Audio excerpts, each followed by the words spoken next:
Jesus, he was thinking already, I will be healed. I will be healed because I will be able to touch Jesus. So, she did not say, baka sakaling gumaling ako pag hinawakan ko. No, she did say, bahala na. Kung makakarating ako o hindi, bahala na. He said, because he thought, if I just touch his clothes, I will be healed. It was a supreme rational act based on her, what she heard about Jesus. Based on what she knows about Jesus. Based on what she knows about the nature of Jesus Christ. And she knows that it is the desire of Jesus to heal. My brothers and sisters, if you need healing from God, just remember this. It is the desire of Jesus to heal you. But it takes your trust and belief and faith in Him as your healer. If you are financially kind of shaky, He is our provider. He said so, I will provide all your needs according to riches and glory through Christ our Lord. Amen. Right, Amen. Brother Jake? Hallelujah. Amen. The Lord said, I will provide for your new tires in Jesus' name. Amen. Nagkaroon ka ng 4 na gulong bago ano. Praise the Lord. God is really good. And we will I know. my home Lord. Mark 11:24. Therefore, I tell you, whatever you ask for in prayer, believe that you have. Receive it. What? Receive it. Receive it. Believe that you have what? Receive it. That you have received. Is it past tense? Yes. Yes. Ah, Yes. Claiming it. Yes. where is that? Yes. That you have received it. That Therefore, I tell you, whatever you ask for in prayer, believe that you have received the. Received the. How will emphasize? Received the. And it will be yours. So then, whatever you ask from God, Lord, salamat po, tinanggap ko na. Salamat po. Thank you, Lord. Hallelujah. And then you start acting. Right? Naalala ko tuloy isang kwento na isang pastor. Sabi niya, Lord, I need a car. I need a car. Lord, I know you said you will supply me with all my... I need a car to reach out to people. So Lord, give me a car. Ngayon, yung mga congregation niya, narinig na may kotse na ako siya. Kaya pinakalita niya, may kotse na ako.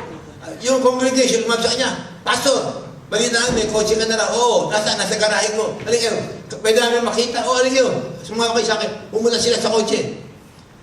Binuksan yung garahe. Tuloy kayo. Ang ginawa pa, kumuha ng susi. Binuksan ganon. Umulong na ako para daw nasa camera ko. Okay.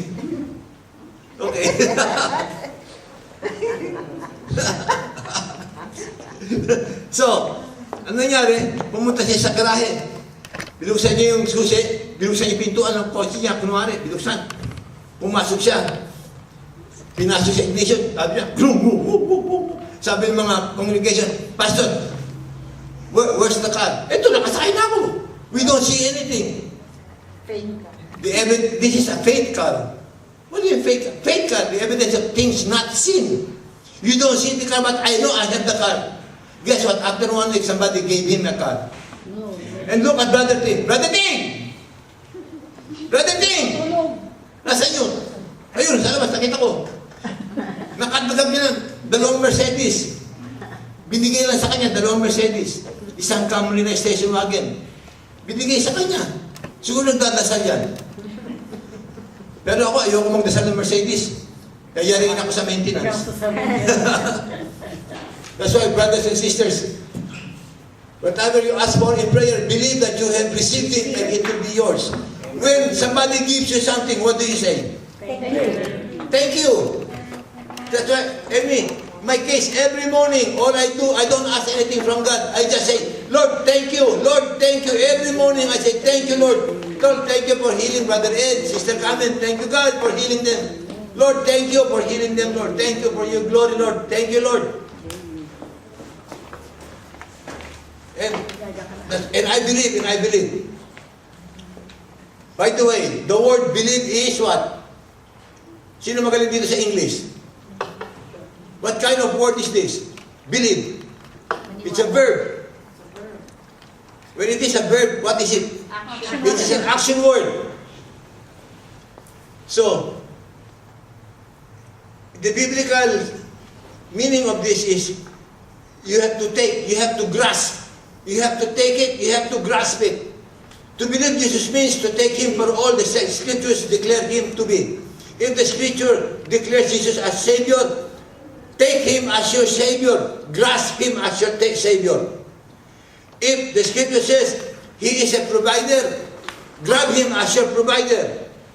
If the Scripture says He is a healer, grab Him as your healer. Amen. Amen. Amen. Remember, He bore our diseases. In 1 Peter chapter 2, verse 24, He Himself bore our sins in His body and His body on the cross, so that we might die to sins and live for righteousness.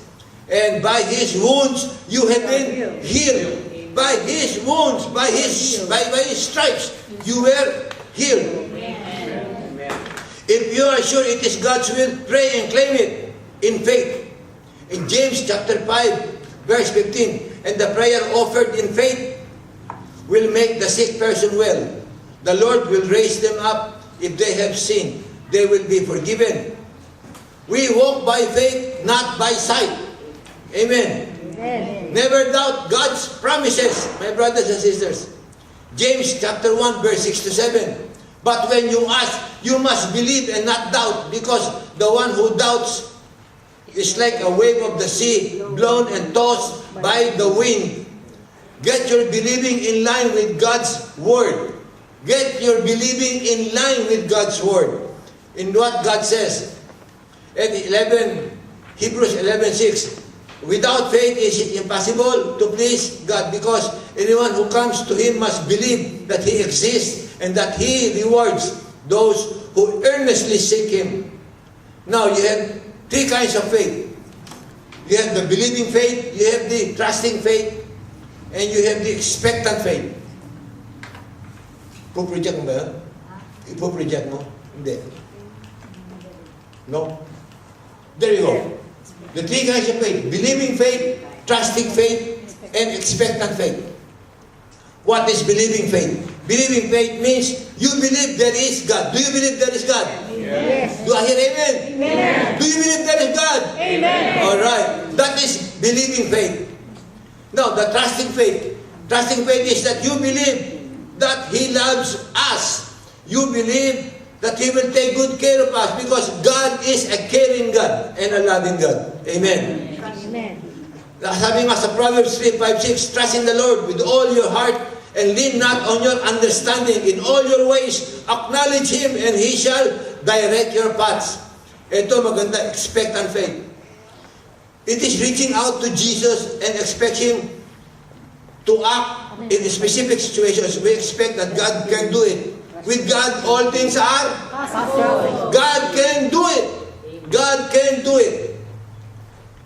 Sabi nga niya sa Mark 11:23, for assuredly I say to you, whatever you say to this mountain, be removed and be cast into the sea, and does not doubt in his heart, but believes that those things he says will be done, he will have whatever he asks.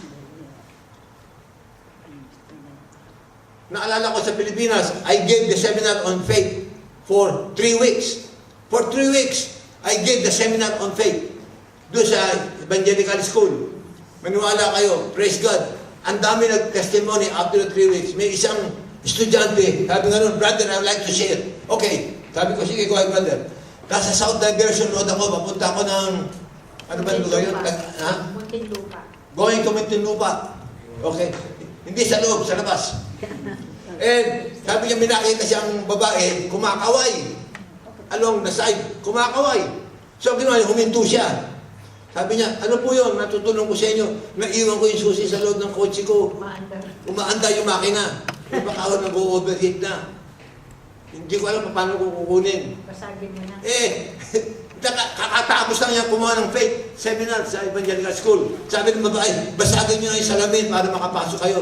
Sabi niya, Lord, natutunan ko sa aming school. With you, everything is possible. Kinuha yung susi niya. Lord, use this to open her card. Ba, pinasok yung susi niya. Nabuksan. Nabuksan yung susi. Nakuha yung susi. Ang ginawa, sinarado, nilock niya. Hindi niya mabuksan ng susi niya. Hindi niya mabuksan. Inulit niya. Ayaw na. Sabi niya, Lord, Lord, totoo. Kaya nag-share siya doon sa klase. Sabi niya, totoo ang sinabi ng Diyos sa Panginoon na with God all things are possible. Imposible mangyari ito. Nangyari. Yung susi ko, nabuksan ko yung susi ng kotse ng babae. Tines niya ulit. Yung inulit niya ulit, hindi na niya magawa, hindi niya na mabuksan. So, my brothers and sisters, kamukha ng sabi ko nina, there must be some positive steps toward for us to be built up in the God kind of faith that He gave us. Get an environment of faith. Get an environment. Kaya dito sa aming prayer meeting, sa prayer group natin, my brothers, I always encourage people to be more positive. Hang on to God's Word. Pag meron tumawag sa inyo, na kapatid, na may problema, what do you say? Just share the God's Word.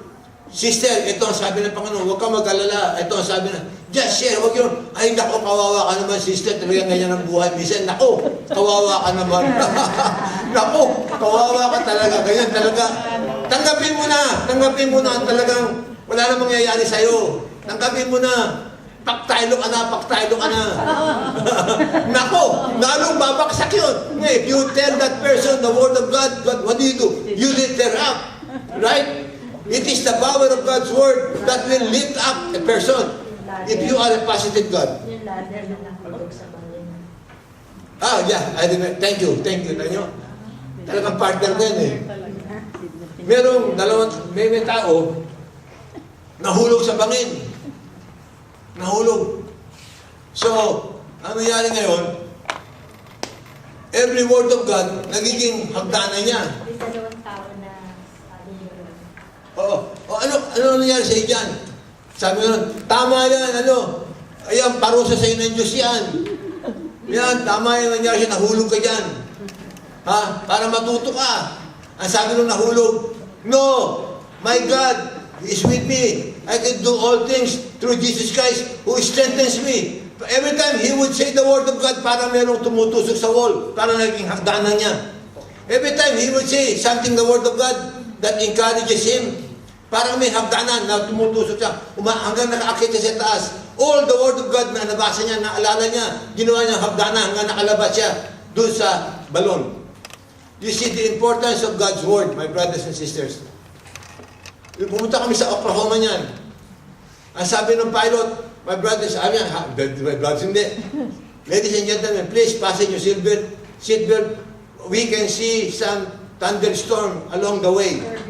So there will be some great turbulence. Kami naman, I rebuke that in Jesus' name. Guess what? Nakadaan kami, walang nangyari. Walang air pocket, anything negative, we rebuke it in the name of Jesus. Bakit? Nasa Bible. Ginawa ni Lord yun. He rebuked all the negative thoughts, all the negative spirits. And my brothers, you should do it also. Hindi yung pag masakit ang ulo, wow! Hindi ako papasok bukas, wow! Sick leave. You see, that's it. In Jesus' name, headache, be gone from me. By this time, Jesus, I'm here. Hindi yun eh. Anak, wow! Sick leave bukas, sick leave. That's why I suggest, associate yourself with people with faith with God. Because your environment will mold you. If you spend your time, nasubukan nyo na bang, you spend your time sa driving range, sa golf driving range, what will happen to you? You will become a golfer someday. Nakakita ka ng golf. Gano'n nangyari sa akin. Yung tatay niya, golfer. Imagine at 97, nag-golf. Kaya hindi mamatay-matay eh. Nag-golf. Sabi nga ng mga apo, nagbigay ng memorial speech yung mga apo, sabi nga, we never thought that their grandpa will die. Kala na mabubuhay forever. Napakalakas eh. Nag-golf at 97. Nung huminto, tsaka doon nakasakit, doon lumabas sa sakit. True. Nakita ko siya nag-golf, sabi sa akin, iho, mag-aaral ka rin. Pero nagalit sa akin minsan. Nagalit, bakit kayo? Nasa driving range kami. Ginamit ko yung pamalo niya. Ano